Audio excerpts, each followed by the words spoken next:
নমস্কার, আজকে গল্প পালঙ্কে শুনলেন দুটি ছোট গল্প। প্রথমটি হিন্দি গল্প জাদুই কলম অর্থাৎ জাদুর কলম, এবং দ্বিতীয় গল্পটি ইংরেজি গল্প দ্য হুইস্পারিং উডস। তাহলে শুরু করা যাক জাদুর কলম।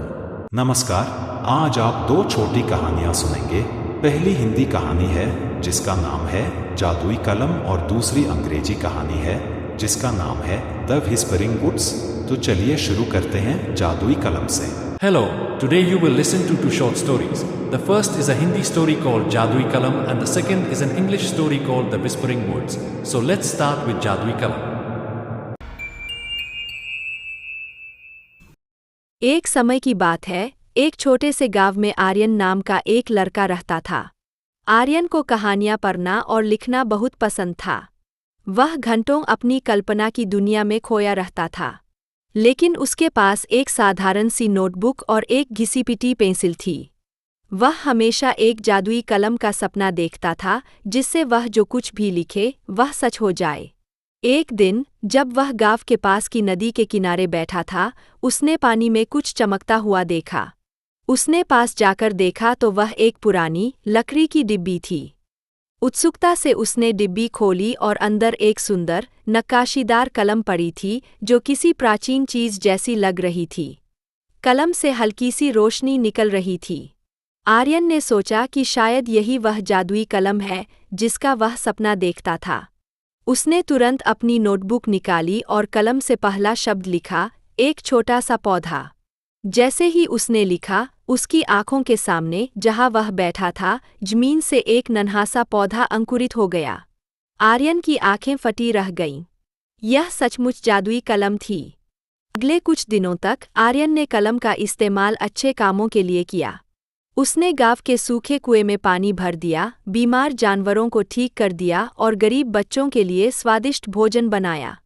गांव वाले हैरान थे कि ये सब कैसे हो रहा है, लेकिन आर्यन ने किसी को कलम का रहस्य नहीं बताया। एक दिन गांव में एक बड़ा तूफान आया। बिजली चमक रही थी और तेज हवाएं चल रही थीं। आर्यन जानता था कि गांव को बचाने के लिए उसे कलम का उपयोग करना होगा। उसने अपनी नोटबुक खोली और कांपते हाथों से लिखा, तूफान थम जाए और सूरज निकल आए। जैसे ही उसने अंतिम अक्षर लिखा, बिजली कड़कना बंद हो गई, हवाएं शांत हो गई और बादलों के पीछे से सूरज की सुनहरी किरणें फूट पड़ी। गांव वालों ने खुशी से चिल्लाना शुरू कर दिया। आर्यन ने देखा कि उसकी जादुई कलम अब पहले जैसी चमक नहीं रही थी। उसकी चमक फीकी पड़ गई थी। उसने महसूस किया कि कलम ने अपनी सारी शक्ति गांव को बचाने में लगा दी थी। आर्यन थोड़ा उदास हुआ, लेकिन उसे गर्व भी था। उसने सीखा था कि असली जादू किसी चीज में नहीं, बल्कि उसे इस्तेमाल करने वाले के इरादों में होता है। उसने उस कलम को हमेशा के लिए एक अनमोल स्मृति के रूप में अपने पास रख लिया और जानता था कि उसके पास अब भी अपनी कहानियों और अच्छे इरादों से दुनिया को बदलने की शक्ति है। শেষ হলো জাদুর কলম। এবার শুনবেন the whispering woods. Jadui Kalam Khatma, ab The Whispering Woods suno. The magic pen is over. Now listen to The Whispering Woods. Maya loved exploring. Every summer, she'd visit her grandmother's house, nestled right beside the ancient, dense forest known as the Whispering Woods. Locals said the trees themselves whispered secrets to those who listened closely. Most children were afraid, but Maya was fascinated. One sweltering July afternoon, armed with a water bottle and a small sketchbook, Maya ventured deeper than usual. The familiar path soon gave way to tangled roots and overgrown ferns. The sunlight, once bright, now dappled through the thick canopy, painting shifting patterns on the forest floor.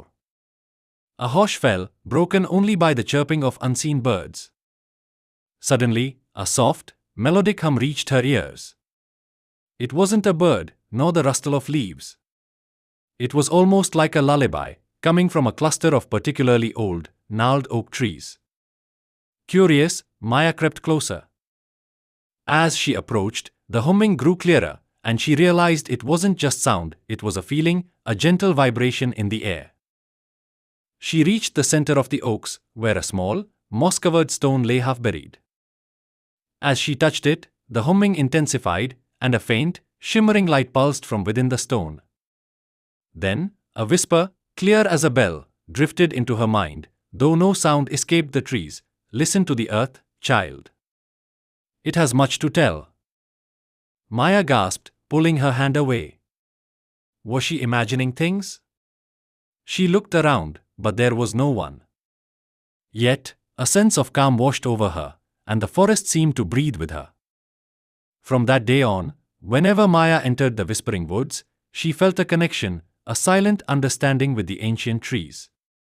She never heard distinct words again, but the gentle hum and the feeling of knowing were always there, guiding her explorations and filling her with wonder. The Whispering Woods had indeed shared a secret with her, a secret of quiet magic and the deep wisdom of nature. The Whispering Woods had indeed shared a secret with her, a secret of quiet magic and the deep wisdom of nature. আজ এখানেই শেষ করছি, ফিরছি আমরা পরের সপ্তাহে। आज हम यहीं समाप्त कर रहे हैं और अगले सप्ताह वापस आएंगे। We're ending here today and we'll be back next week.